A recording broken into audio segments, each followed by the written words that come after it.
దశావతారాలు 7 అవతారాలు నేరుగా భూమి మీదకి దిగింది నువ్వు నేను పుట్టిన ఆంధ్రప్రదేశే. తెలుసా తెలీదా? మొదటి అవతారం ఏది? మత్స్యావతారం. మత్స్యావతార దేవాలయం ఎక్కడుంది? నాగలాపురం ఎక్కడుంది? ఆంధ్రప్రదేశ్. రెండో అవతారం ఏది? కూర్మావతారం శ్రీకుర్మం ఎక్కడుంది? ఆంధ్రప్రదేశ్. మూడో అవతారం ఏది? వరాహ అవతారం వరాహ క్షేత్రం ఏది? తిరుమల ఎక్కడుంది? చెప్పండి. ఆంధ్రప్రదేశ్. వరాహావతారం తర్వాత నరసింహావతారం ఎక్కడుంది? మహానంది ఎక్కడుంది? ఆంధ్రప్రదేశ్. నరసింహావతారం తర్వాత 5వ అవతారం వామనావతారం దేవాలయం ఎక్కడుందో తెలుసా?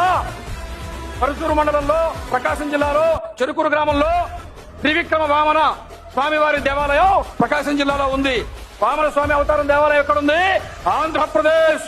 వామనావతారం తర్వాత పరశురామావతారం దేవాలయము. పరశురాముడు మహేంద్ర పర్వతం మీద ఉంటాడు.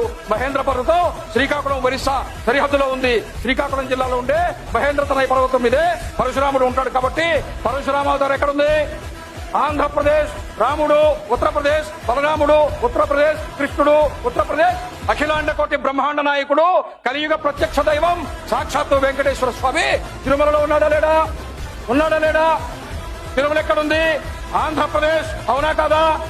7 అవతారాలు ఏ ఆంధ్రప్రదేశ్ లో ఉన్నాయో ఆ ఆంధ్రప్రదేశ్ ని రాష్ట్ర ప్రభుత్వం తక్షణం ఇది దేవభూమిగా ప్రకటించాలా వద్దా? అయోధ్య కార్యాలయం వచ్చిందా లేదా? కాశీ కార్యాలయం వచ్చిందా లేదా? చార్ధామ్ కార్యాలయం వచ్చిందా లేదా?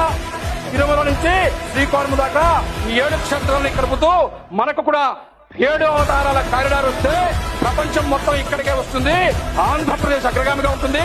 ఆంధ్రప్రదేశ్ ఆధ్యాత్మిక పుణ్యభూమి, ఆంధ్రప్రదేశ్ అవతారాల పుణ్యభూమి, ఆంధ్రప్రదేశ్ దేవతల దేవభూమి.